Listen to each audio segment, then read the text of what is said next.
Well, all right, everyone. Thanks for showing up to episode 3 of Your Day with David. And I have a very special guest, someone very close to me here on the show today. Her name is Patricia, and she can say hi if she wants to. Hi, I'm Patricia. And um, as always, I'll kind of go into a little bit about how Patricia and I met.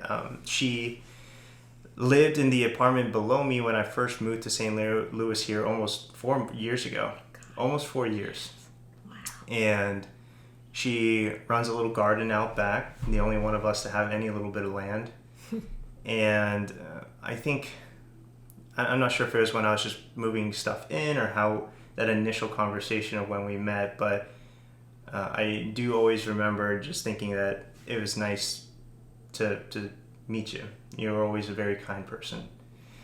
And I think what I want to do as well is today's conversation will be talking about loss in kind of all its forms, whether it's the loss of a close friend or a loved one, family, whatever it might be, and how we get through that. I've had my own personal experience as well, and I think, though, you are going to be a much more wealth of knowledge or wisdom as to how you get through that.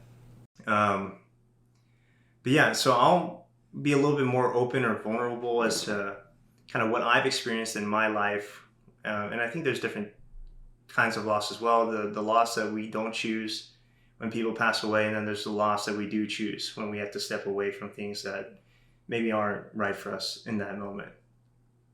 So my experience, the first time that I experienced what I'll call loss or death is the big one, was my sophomore year in college. One of my good friends, Lizzie Freeborn, Halloween night, got in a car accident and passed away. And I was in engineering school at the time. And I just started handing in my homework blank kind of thing. But it was funny because none of it's funny, but looking back at it, I remember in the moment I kept telling myself that I was okay, that I had came to terms with it, and even over the last few years, I've pretty much always said that.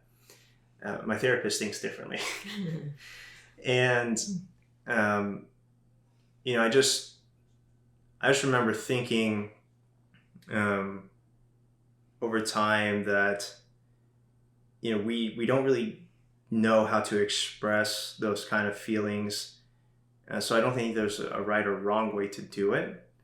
I know that for me, I felt like I was able to get over that much faster than most people when Lizzie passed away. But maybe it was also just more me trying to push those feelings away. She was my first girlfriend. It didn't work out because we were so close growing up that it was kind of like, I don't know how I describe it, maybe like dating my sister kind of thing. We didn't really know how to go from that family bond that we had to the more serious one in an actual relationship. And then I went off to college. She stayed in the hometown, went to community college, and when I went to Iowa State, and we did fall out of touch. And I just I remember when it all happened, the first thing I did was just look through my old messages to her kind of thing, and old videos and stuff like that. And I remember, I think quite frankly, the last messages that I had sent her was pretty much about right at our breakup, really, about how she's like, this is going to change us, and we're not going to be the same we were. And I was saying, no, nothing's changed, but she was right. I stopped talking to her when I went to college, and just because I felt that we were at that point just living our own lives, right, different lives. And so now, for the people listening, how did I get through that, or how has that affected me? Now I'm the kind of guy that if we're hanging out, anytime the night's over, I'm always like, well, let me know when you get home, right? I want to make sure that everyone got home safely. And I know that other people in my friend group from my class probably handled it differently than I did. And so I don't know how they handled it, and maybe that's another thing that I can work on, is talking to these people like, hey, how did you get through Lizzie's passing?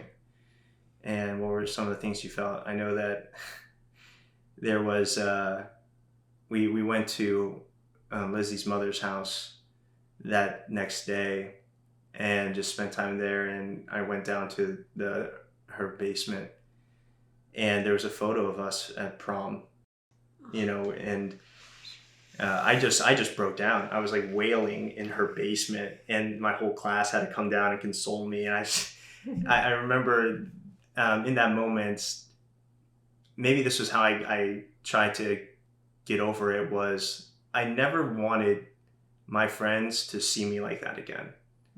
Just like this puddle on the floor, and maybe that was kind of the moment when maybe I turned off my emotions towards it all.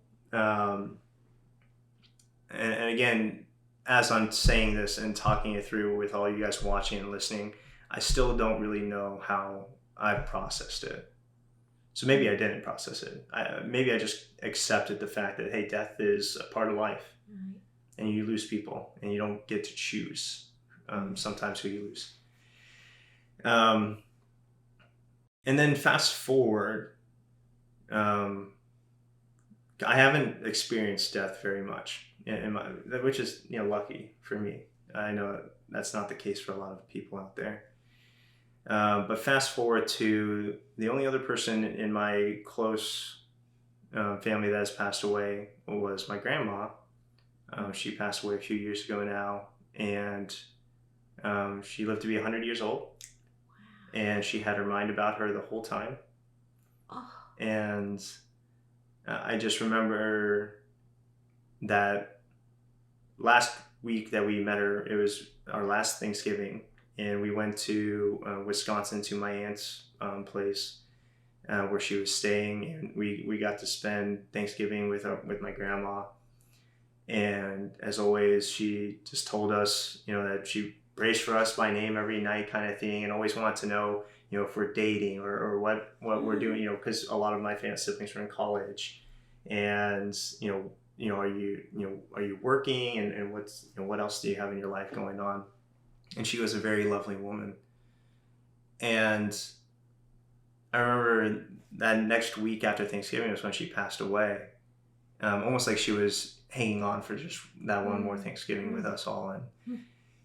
And the funeral got planned, the visitation and all that. And it was the weirdest thing, because there was like an energy about it when we got to the funeral. We weren't able to make the visitation because all of us were in college, and the timing of it all just wasn't working out.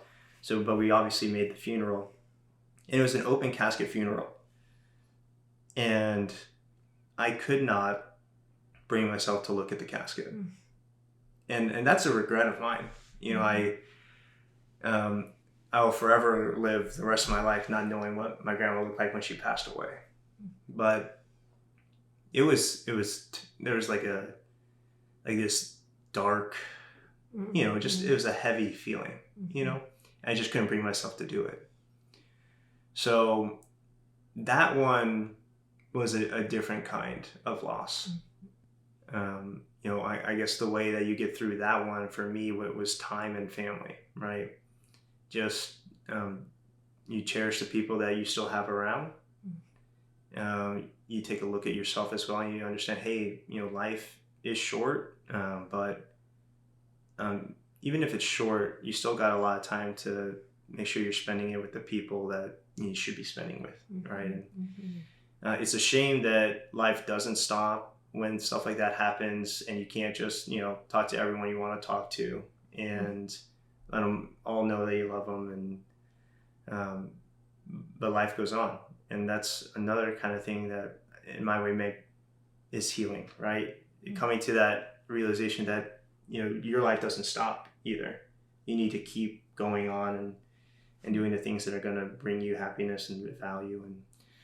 And so that's my experience with loss, at least when it comes to something like death. And And then I guess I'll open up the floor. You can share a little bit, Patricia, one, maybe about yourself too, and maybe a little bit about some of the stuff that you've had to experience too. Well, I guess the best way to go about this is to uh, maybe do a bit of a timeline uh, of my life, but not spend a whole lot of time on all of the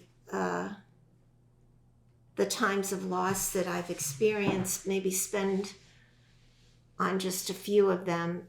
Now that I'm 68 years old, I've lived enough to have experienced quite a bit of loss, and it started pretty early in my life. I was a young girl with a young man in high school, and we were just the best of friends, and the friendship eventually turned into romance. Eventually, years later, we married, and we had 2 children, and but the marriage failed, and that was a great loss for me. I will say that to this day we're still friends, because sometimes even divorce doesn't make you don't lose a very special feeling, especially when you know someone for many years and you were young when you were together and you kind of went through so many things together, and then having 2 children together, there's this bond that even after many years in divorce, we don't even have to say it. We know it, that there's a care, and we both have moved on in our lives, obviously. There's no more, say, animosity or No, anything there like that. was at first. There was a lot at first.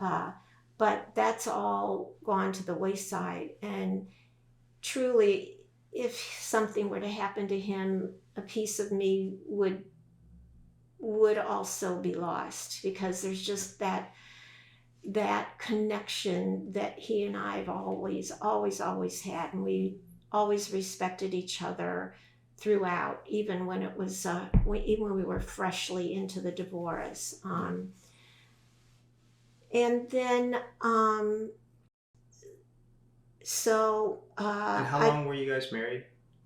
We were married 7 years, but we knew each other 14 years before we got married. So it was a long process. It wasn't just get married right out of high school. We both went our own paths, and then we met up again. So there was a lot of intertwining of things that happened, but eventually we did get married, and I'll say that a marriage that I will never regret. Even though it didn't work, it was still it was meant to happen, I believe. You're still a necessary person in your life. Yes, exactly. I can certainly relate to that feeling. Yeah.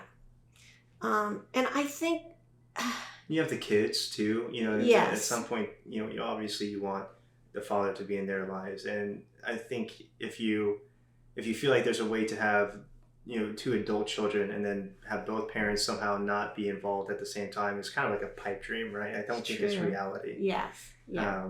At some point, you and I were talking a little bit earlier before we are actually starting the show here today.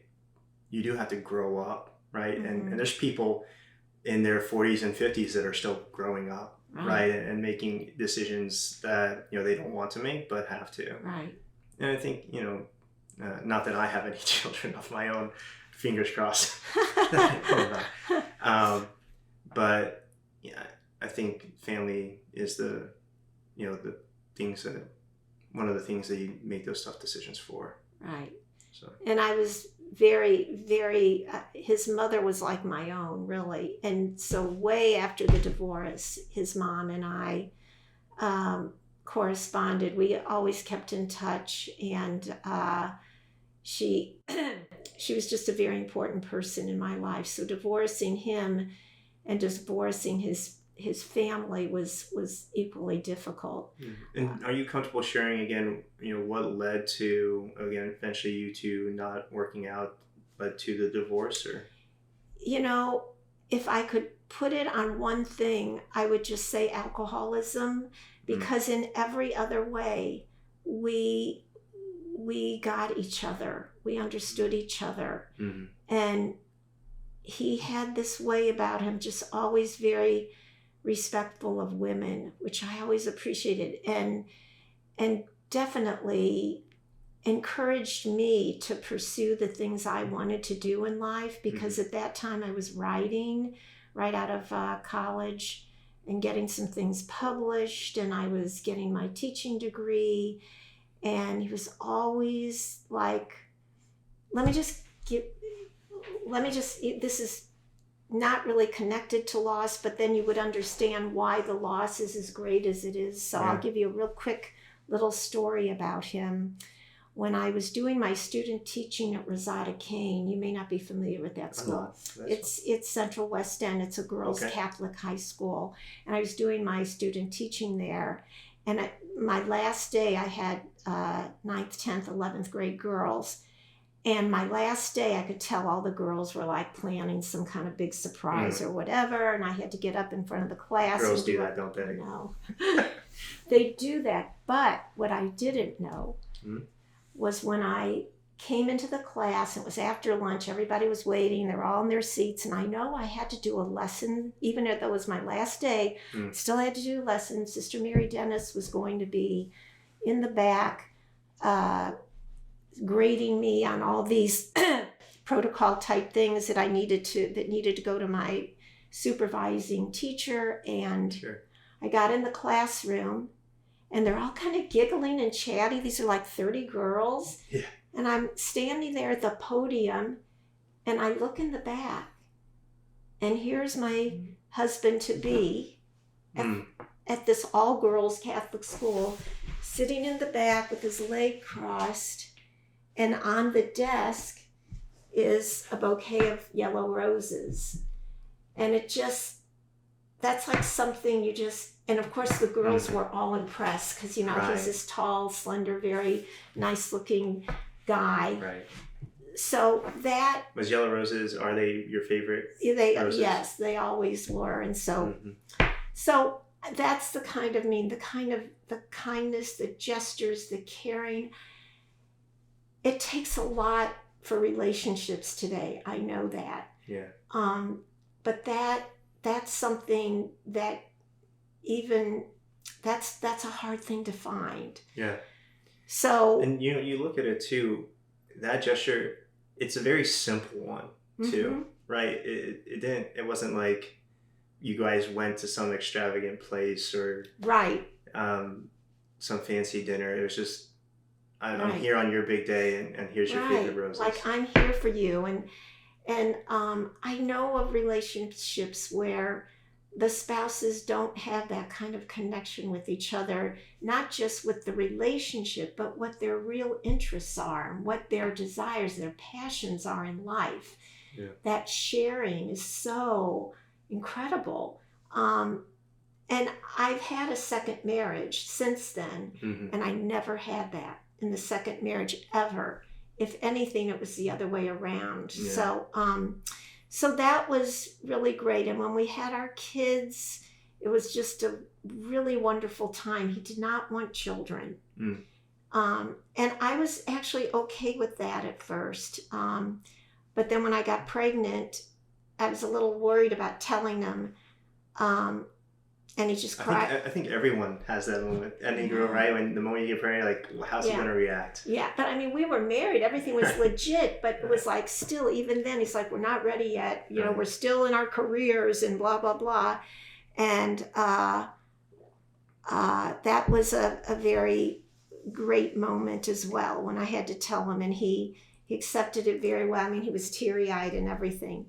Teary-eyed not because he didn't want me to be pregnant, but because I think he was really happy about it. So So we have these two children. We were divorced when they were 3 and 4 years old. So I was pretty much on my own with both of them. And then he was very good about being with them, spending time and that kind of thing.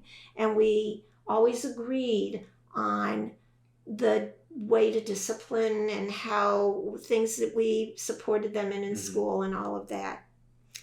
So I'm going to take you on this little timeline to kind of bump you up a bit. Sure. To my son. His name is Joseph. And a very unique little boy, difficult, but very loving, very sensitive and sweet.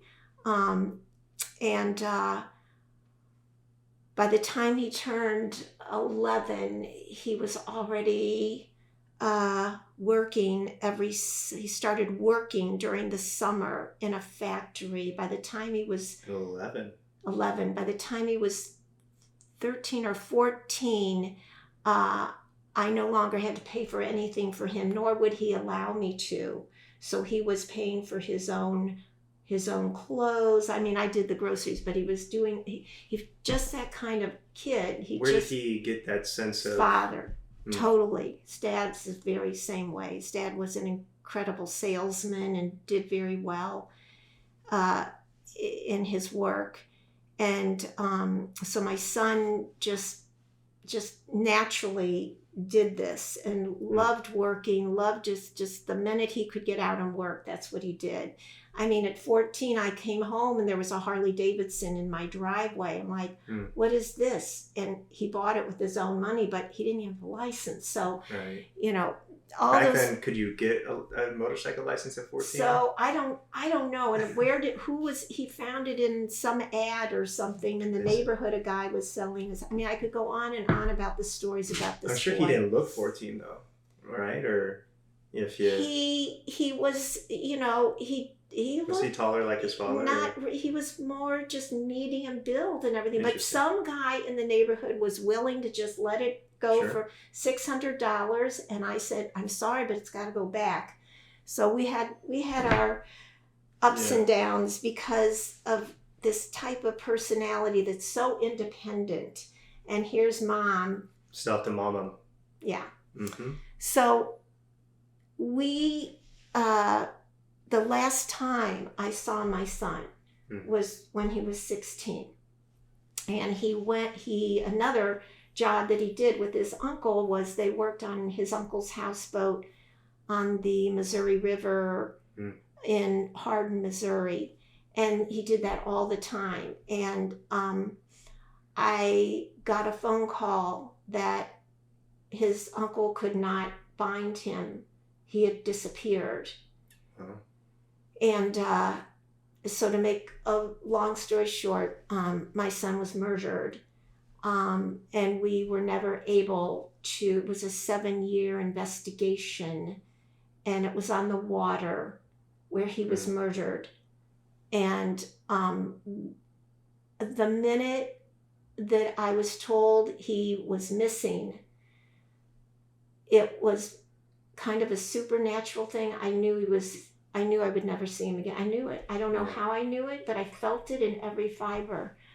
Well, his body was discovered 3 days later on the Missouri River, and then the whole process. And again, his father came to the house, and I'm sorry if I'm a little shaky talking about it, even after all these years, because it is quote unquote a parent's worst nightmare.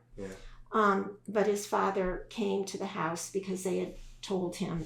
The authorities had contacted my ex-husband, and so that loss put me in a real dark place. And I would say for 4 months I did not come out of my bedroom except to go to the bathroom, eat whatever. I don't know what I did the rest of the time, except I think I just slept and slept and slept and slept and cried and cried and asked God why, you know. Uh, and I can say now that it was all meant to happen. I can honestly, positively say that. When I was very young, I was 4 years old, and I knew that I wanted to have a faith back then, even when I was that little, and that faith has really sustained me in all of this, even with something this traumatic. And what I can tell you, what I've learned from this, as I heard what you were talking about, when you were talking about your losses, you were interjecting the things that you had learned. And so when we're on this earth, it is all a learning process, and death and loss is one of those. As hard as it is, if nothing else, it does tell us this thing that we call love is so profound. There's just, all the songs, all the poetry, there's still no way to ever really grasp how deep that love is. And that's why I know there is God. The quirky things that happen when you lose a child, but it can happen, I'm sure, in any way. Of course, I started to get some therapy, but I denied that at first. The doctor wanted me to take certain kinds of antidepressants just so I could sleep, which I did do a little bit of that. I'm just not a pill person, but I did have to do it just to kind of get through a tough time. But there were things that happened, like I just couldn't talk. I couldn't verbalize. I kind of what you were saying about maybe not wanting to even see a therapist at first. I just needed to grieve. Yeah. Is what it was. And there was no going around it. And behind my house at the time where I lived was like these woods, and I would go out there, and I didn't know that I could make those kind of sounds come out of me. Yeah. The sobbing, the screaming, I mean, at the top of my lungs, I had to get it out. Yeah. And thank God nobody called the cops. I don't know how no one did not hear this, because it was just this horrible grief that just had to come out. And it was, so I guess my point is, anybody who is going through this kind of grief needs to cry. And sometimes, and it's funny because now I have this disease, dry eye, and I just tell the doctor it's because I've gotten rid of all my tears. There are no more tears, but there are also no more tears in heaven, which I know that, and I believe that with all my heart. There is a reason why God took this boy, and my only thing now is not grief, probably just sadness. Sure. When I talk about him, most of the time it's about celebration though, because I've gotten over that really big hump. And so it is the good and the beautiful things, like, talking to you about the motorcycle and so many other interesting things about him. Yeah, you had 16 great years with him. Yes. Instead of thinking about, the years that technically never really happened. Could have, yeah, or right. And people can get lost in that future that doesn't exist. I know. Instead of focusing on what was there. Yes. So exactly. And that he worked at a car place when he was 15 and 16 on on Lockwood and Webster Groves. What a handy man. I mean, well, he convinced everybody, but because he had that kind of personality. And at the time he was at Webster Groves High School, and I always told my kids, if a teacher calls, it's on you. That's just down the road from here. Yeah, at Webster. And I did get one phone call that he was clowning in Spanish class. And I had to go down to, the name of the place is Auto Beauty. They've moved since then, but they were there for years. And I went down there, and he was in the middle of doing something, working there. And I talked to the owner, and I said, this will be his last day. Do you understand? Because there's been some issues at school, and he knew what the consequences were. I was a very strict mom. I was loving, but I followed through on everything I ever told them. And the owner of Auto Body pulled me aside, and he said, please do not do this. Do not make him quit. He said, I will talk to him. He said, I've had so many young men work in this place for me. I want him to be part of our ownership here when he turns 21. And so we kind of worked that out. But going back to what you're saying, what would have been, what could have been, but there is another plan. There is God's plan. And so that's what I had to come to accept. So that will probably always be a sadness, not a grief, but a sadness. It never really goes away ever. I mean, even as I'm here talking to you, it's, that the sadness comes back. So that was a tremendous loss. And after that, I had 3 family members that were ill and needed care. And one was a sister who was an addict, a mother who had a stroke, and then my father, who unfortunately at 80 was diagnosed with Alzheimer's. And so that was my next journey with all 3 of them, trying to not only prepare myself for the loss, because I knew it was a matter of time for all 3 of them, but there was time, a lot of years where they needed my help. And all 3 of them were difficult people. Yeah. Very difficult. My sister had, when she was 16 years old, she was diagnosed with Crohn's disease. I don't know if you know much about Crohn's. I'm familiar. Yeah, with the colon. And consequently, not her fault, she became an addict to prescription drugs. Not her fault, the doctor's fault. And we're seeing this now. It's all coming out about the opioids and the different prescriptions that doctors so easily give to people. Yeah. Especially back then. Oh, exactly. Back then, she was in and out of rehab. She was up to 30 Percodans a day. Percodans.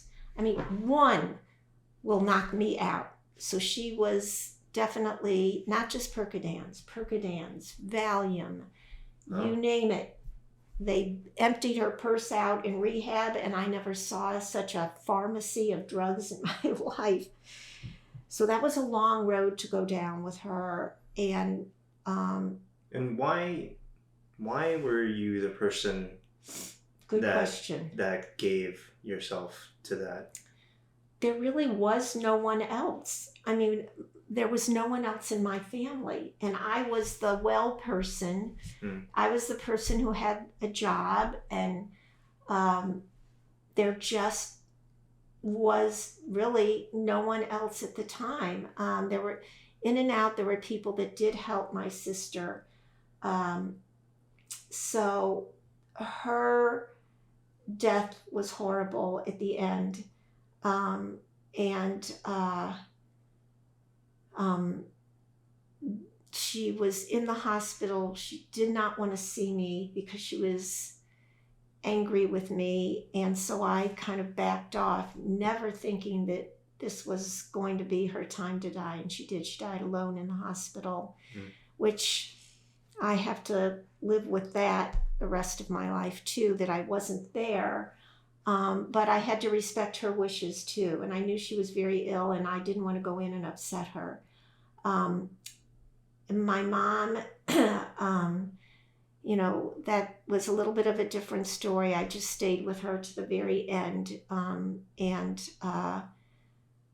it was actually the last year of her life. It was really good. Sometimes when you know you're going to lose someone, you make so many amends, and all the things that were so troublesome don't mean anything anymore. Nothing. They're almost more to joke about at Exactly. Or it just doesn't even matter. Yeah. It's what you said before, because time is just, it's ticking away. Why spend it bickering and yelling and you did this and you did that, and oh my gosh, it means absolutely nothing. So at the end, it was really a great thing. My mother and I both converted to Catholicism when I was 11, and my mom was on her 5th marriage. Wow. And so that toned her down a little bit once we got into the church. I was going to say, was it the 4th or the 5th marriage that toned her down? I know. It's so hard. And believe me, it was hard to keep up with all but this is what I mean about how none of that even mattered, even though it was not a great childhood. Yeah, I'm sure that was really rough for you then. Very. Yeah. But, God gave me the strength is all I have to say. And I had a wonderful grade school, and that was my support. Going to school, being in school, something that was very routine. Yes, something I could count on. But at the end, like I said, there were also so many wonderful things about my mom, just incredible.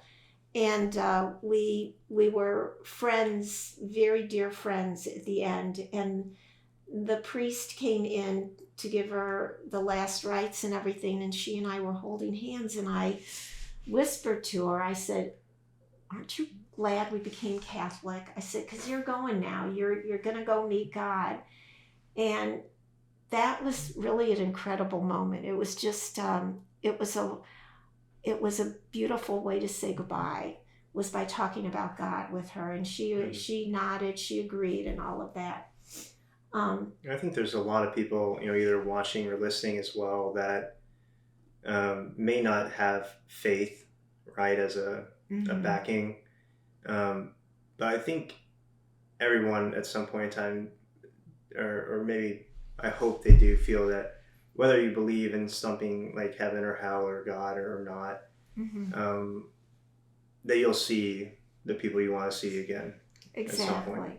In your own way, whatever that might be. Right, because I'm not saying Catholic is the way. I'm saying for us, it connected us to God, and that connection, for me personally, even with all the loss and whatever, it is what sustains me today. It's something that I still explore, I still read, I still pray. And yes, I have my doubts, of course. And am I perfect? Far from perfect. But all I can say is I'm very grateful that I have that, because I do have friends who've lost loved ones, and they have nothing to understand this process that we go into at the end of our lives, and then finally going to where God takes us. And that has really been very helpful to me. My dad, and I'll just kind of conclude with that, if this is okay. I do want to talk a little bit about him, because another just incredible man, and an incredible relationship that he and I had, which was nothing. And I'm going to say nothing when it first started out. My parents divorced when I was a year old. When my father would come religiously every Thursday and Sunday until I was ready for college to pick up my sister and me for his visiting rights, I could not talk to my father. He scared me. He had a terrible temper. He was very superficial in the sense of how I looked, how I acted, what I said. He was very critical.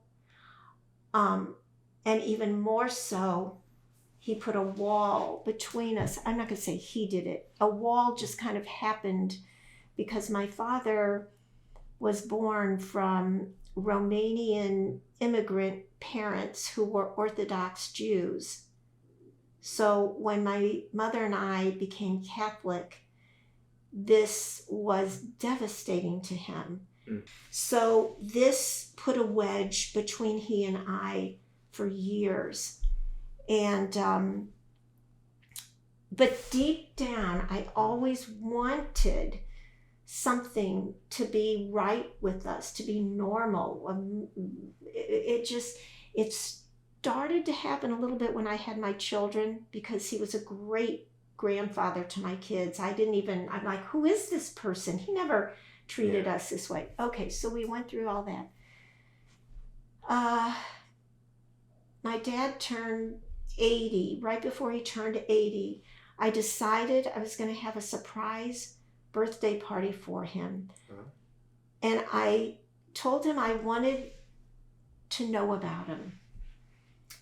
And I spent a year writing about my father. I went and spent time with him, and he got out boxes, hundreds, thousands of pictures, photographs, World War II, friends, family, his mother, his father. He had never shared any of this. I didn't even know that he was in Germany. So for a year, I wrote, and I put this scrapbook together with all my writing, with all of his pictures. And on his 80th birthday, 60-something people showed up at Tony's restaurant. I think it was Tony's, some bigwig restaurant. I just 3 years got finished paying the bill for that. But was that here in St. Louis? That was here in St. Louis. Tony's? Yeah, that he was friends with Vince Bomarito, who owned Tony's. Oh, okay.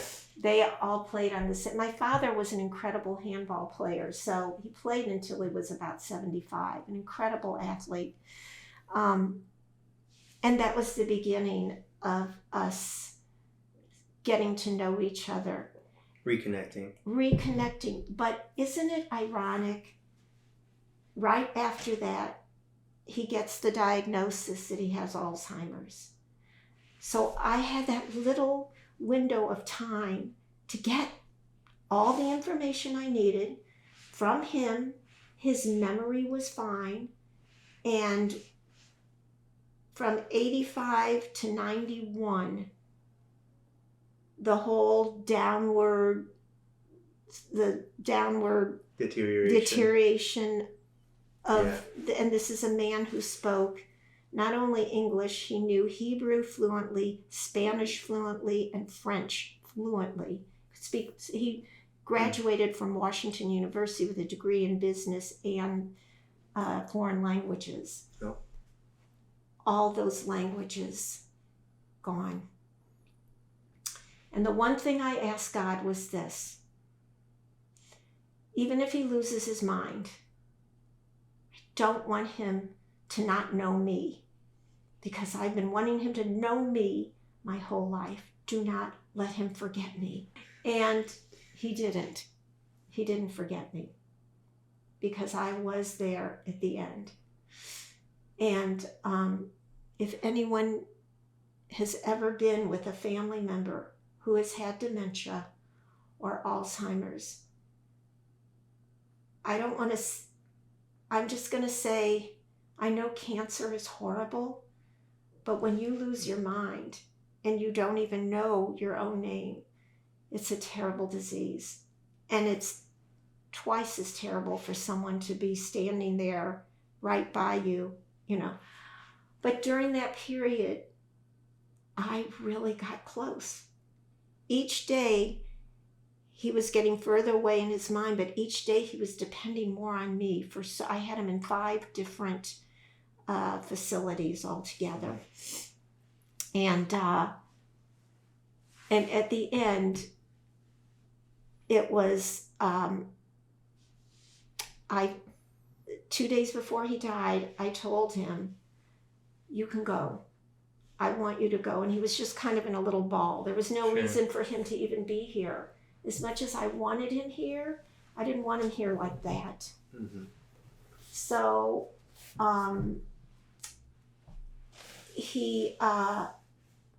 I told him everything. And I think before you lose someone, if there are words you can say, if you can use some kind of language that they understand. And I held his hand and I said, I'm so glad that I have been your daughter and you've been my father. I said, thank you. Thank you for all of this. I'm sorry if I did not meet some of your expectations, but I did the very best I could do. And I said, if you leave, you will get to play baseball with Joe. You'll get to be with him. And at that time, his eyes, he was just a skeleton, but the only thing I can tell you is that his eyebrows lifted. And that told me he knew he could go. And he did. And I miss him terribly. He had just great sense of humor, just really, as he got older, so much easier to be with.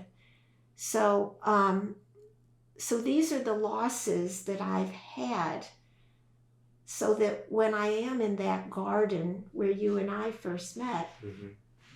I'm at peace. You know, as hard as those things were, not only am I at peace, but I need that peace. I crave it, because those were years that were so difficult for me. I sometimes wonder with some of my own physical problems that I have now, if maybe it's due to some of the incredible stress and the responsibility and the running and the going and the doing. But I do know there is light at the end. I don't care how bad it is, there is. And the scriptures tell us that too. You know, that you can be cut up into little pieces. But there is still, you know, World War II survivors that were in the Holocaust, the ones that, you know, there's so few now, but so many have said that their souls were not taken. Their bodies they've tried doing everything, but their souls were still there. And I always felt that, even in those difficult times, that that me and my soul and the soul that God gave me with in my birth of these 2 parents of mine is still strong and shining, and that is protected. And you know, so the garden, the quiet. Were you always a gardener, or did that come later? It came later in life, or whatever, you know. I mean, I've always loved flowers, always.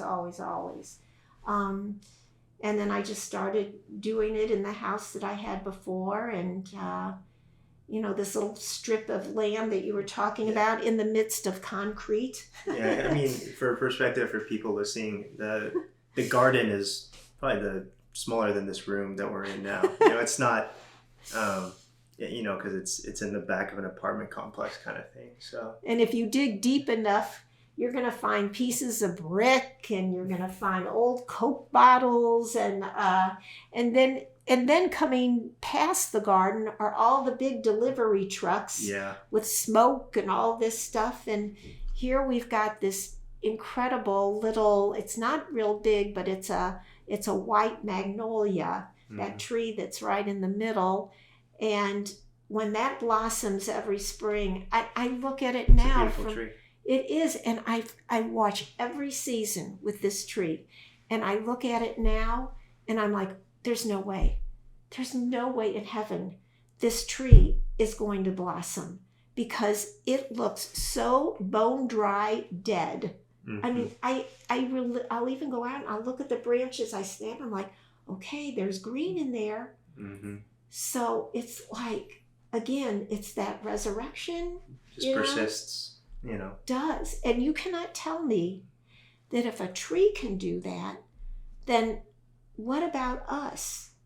These incredible bodies that we're given with these minds and with these thoughts and with all the creations, like putting a little garden together. There's something magnificent for us and for those that we've lost. You just got to make sure you're watering your soul. Oh, definitely. Because sometimes we don't, and we let all that, the caretaker in us is caretaking too much for the other person. Been there? Yeah. So you know what I mean. So I guess I'm leaving. I'm leaving this thought with people that it's really not the end. There's always a beginning at the end. Like that tree.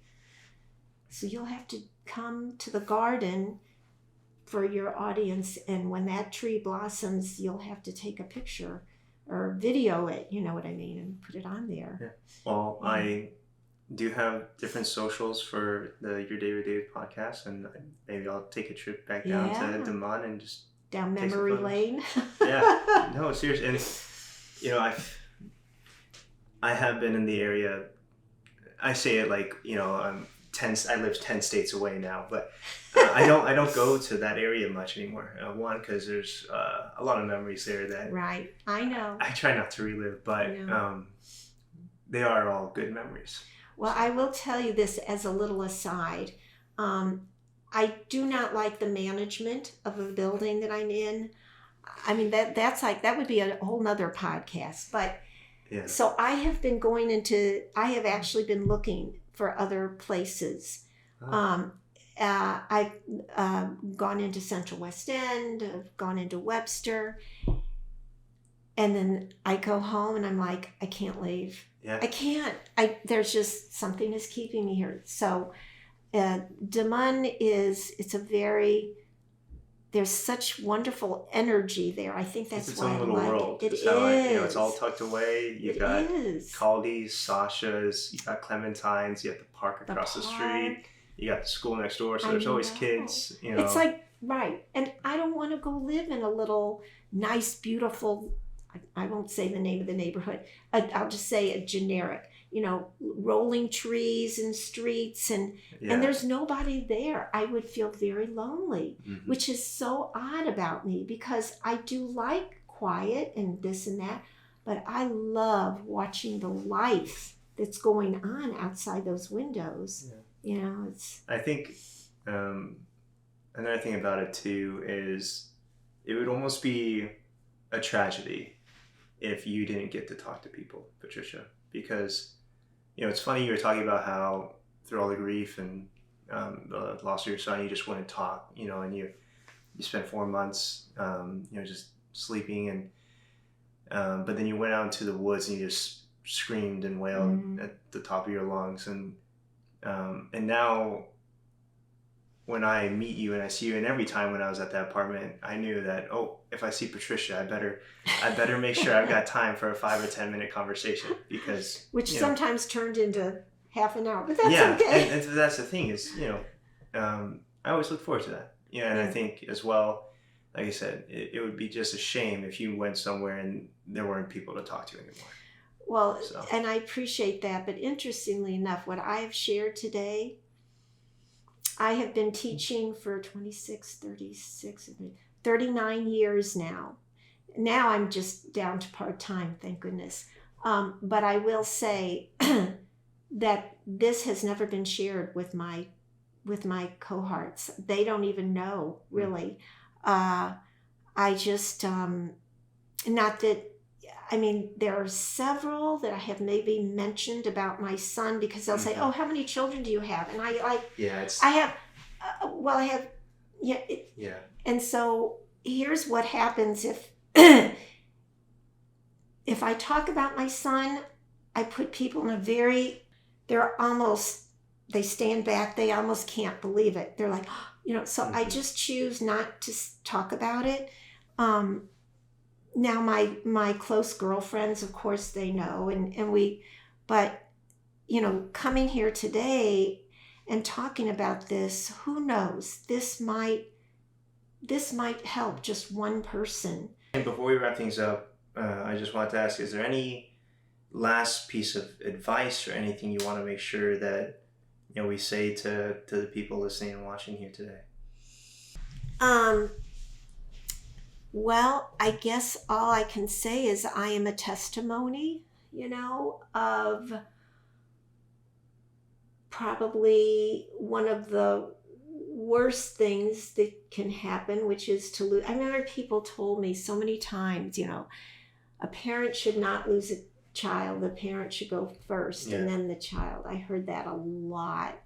And I don't buy that. I don't know. I just think it's everyone has their own timeline. Yeah, and everyone has their own path. Like you said, you knew this child for 16 years. Those were the years I was given for him. And who knows, what would it have been like maybe had I had been the one who was very sick, and for my children to have to see that. I don't know. It's like sometimes you think as time goes on, in an odd way, you kind of start to understand why things happen. Why, as they say, good, bad things happen to good people. Because I definitely do not feel like I ever deserved something like that. And I don't really feel like we should think of it that way anyway. So that's all I can say is, people who have lost family members to cancer or to murders or to drug overdose, and that these people, whatever the situation was, they were still such good, fine people. They're your loved ones. So it comes down, I think, to two things: time, because it does heal, and acceptance. And probably a third thing, which is, what have I learned from this? There has to be an understanding, and I think it does something to when we have a loss, we just look at everything differently. After they told me that my son was dead, it was like I stepped out of a life that I was taking for granted into a whole new life. And I'm still that way today, even more so. Yesterday I walked and I was so grateful, just looking up at the trees, the sun coming down. It was a little warmer. It's like grateful for little things, and not necessarily the big things. And I've been, like just people that are angry and flip me the bird when they're driving for whatever reason. And I'm just like, do you have to be that way? Like, it's like, this might be your last day on earth, and you're going to do that? So we've got to get back to that love for each other, for earth, and for taking care of ourselves, basically, So hopefully that will help. Yeah. Yeah.